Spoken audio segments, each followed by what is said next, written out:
Greetings. How's it all? Hopefully everybody had a good week. I had a not bad week. Nah, it sucked. It was okay. Hey, you always gotta be positive. Can't be negative. Everybody else is negative in the world. Why should we be, eh? You know what I mean? Just gonna check, see how the load's doing. I got a load out. Took a little bit of finagling, but I got a load out.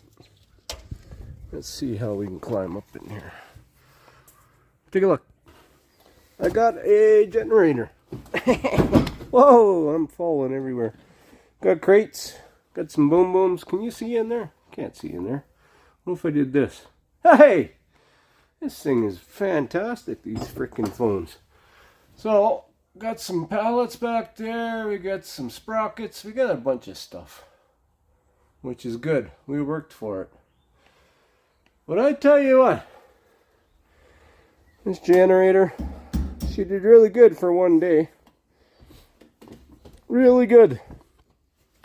So I filled up the tank before I left Canada. Filled her up so it wouldn't be a pain. Hold on. And I don't know, what does that tank hold? 20 liters? What's 20 liters? 7 gallons, 5 gallons, 4 gallons, 6 gallons, somewhere in there. 8 hours it lasted with an air conditioner going. 8 hours, that was it. And then all I brought was this dinky little, it's empty, gas can to fill it up. That would have done nothing. Luckily, it was not that hot. Only a little bit. Hold on there. Put your left cheek into this sucker. Come on. There we go. Turn that off. There we go.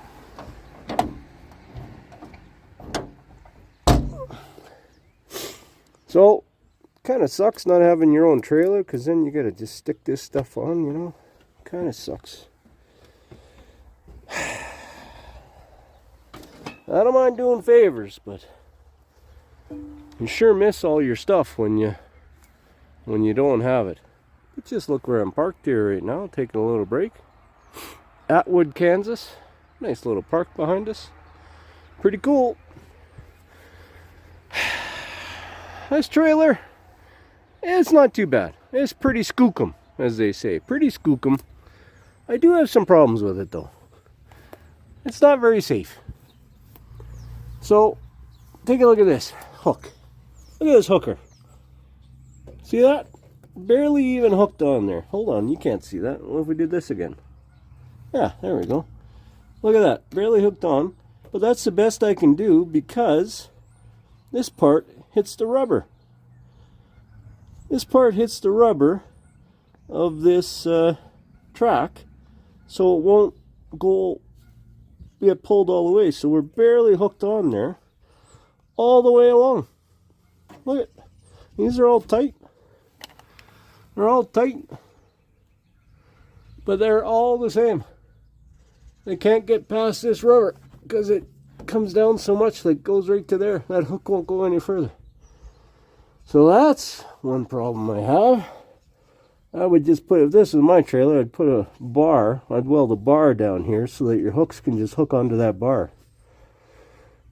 Yeah, so that's a little minor issue that I got with it, but other than that, this tarp thing, sliding back and forth, pretty slick.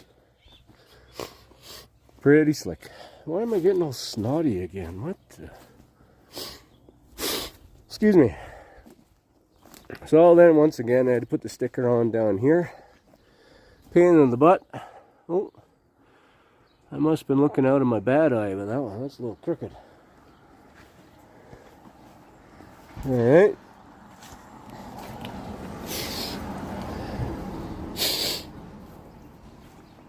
And then the back end. So, what do? Where are you going to put that sticker here? There's nowhere to put that sticker. Nowhere, anywhere to put that sticker. So I had to build this thing. So it's a pipe pin. Luckily, that's why I carry all my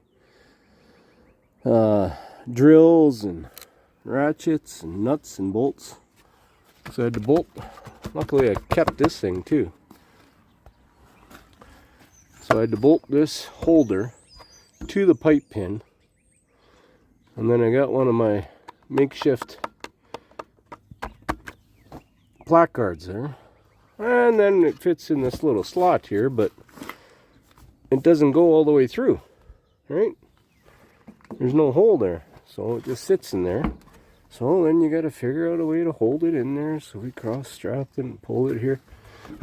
It's been going good, not going nowhere. I don't know if we can see in here. Let's see if we can see in here. Let's see if we can see in there. So on the back end we got some pipe and some tools and stuff like that. Anyway. And then yeah. So you know this back end works really well when you got bungee cords everywhere holding it all nice and tight. That might just be the user. Not used to it, and this I just didn't want this thing flopping around, so anyway. The one thing I miss are my winches. I miss my winches. Because look at these things. I don't know how you guys that use these things every day, I don't know how you can use them.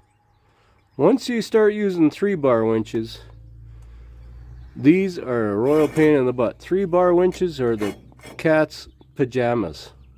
Here's what those 3-bar winches look like.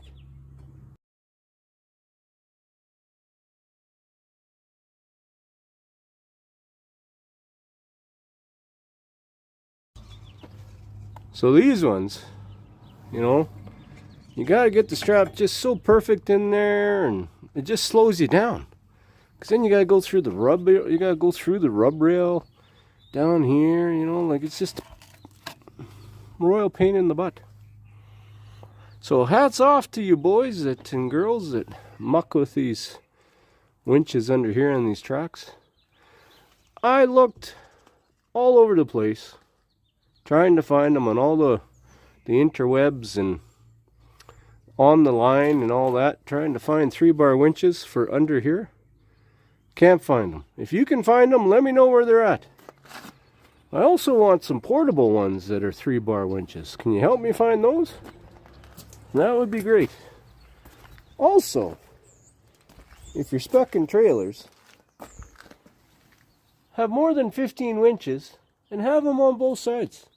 We only got 15 winches on this trailer. It's only 48 foot long. But you got to give a guy the tools to do the job. So we got no damages and all that fun stuff. Know what I mean? Know what I mean? Oh, they're still holding up. A couple more layers on there. I've been trying to find some gloves on my route, but they all got bright yellow on them and stuff. I don't want the bright yellow. I want leather gloves with no bright yellows on them.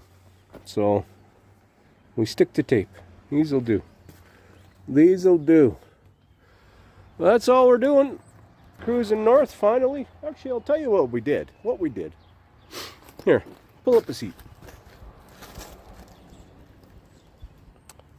So we sat in Houston for a couple days. I did go do some golfing. One day I went golfing. You can tell it's not winter rates anymore. It's $99. Well, that's no good. I don't golf for $99, and there's no sense. So we did that once, and then the next day I'm like, well, I'll muck around. So I mucked around, and it's amazing how a day can just kind of go, when you just kind of fart around on the truck and fart around on the trailer and bullshit with some boys, and then you go for lunch or you go for dinner or something. Next thing you know, it's 7 o'clock at night. You shut her down, read a book or whatever, and you're snoring by 11 or 10, you know, just like you're at home. It's amazing how that works. And like I said, it wasn't too hot.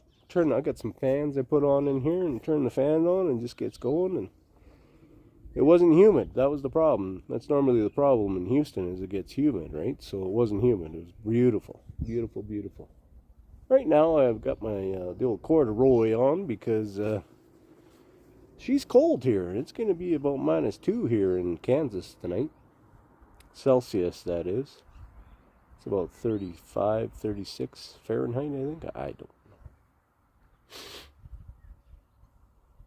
So it's a good thing my bunk heater's not working. You know, that helps. But I do got I went and bought one of them truck stop heated blankets, you know. You know, it fits a pygmy from New Guinea. That's about the only person it fits, because it fits half my body. Like, it's 3 feet long. Like, what good is that? You know? Okay, your ribs and nuts are warm, but what about the tootsies and the calves, you know? Like, come on. What the hell? Anyway. So you gotta put some socks. I'm not gonna explain it to you. You catch what I'm throwing, right?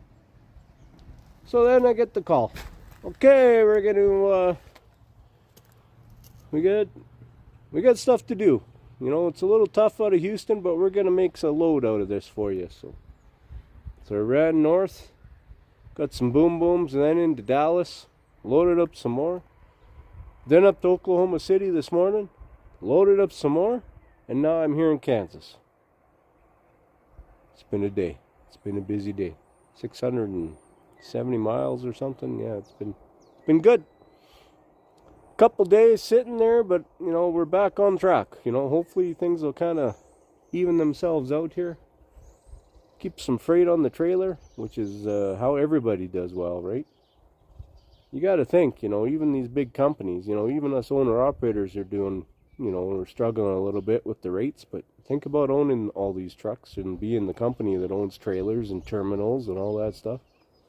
They got certain numbers that they have to meet as well, and they got payments to make, so it's tough to think about them because you think they're taking all the money sometimes, but, you know,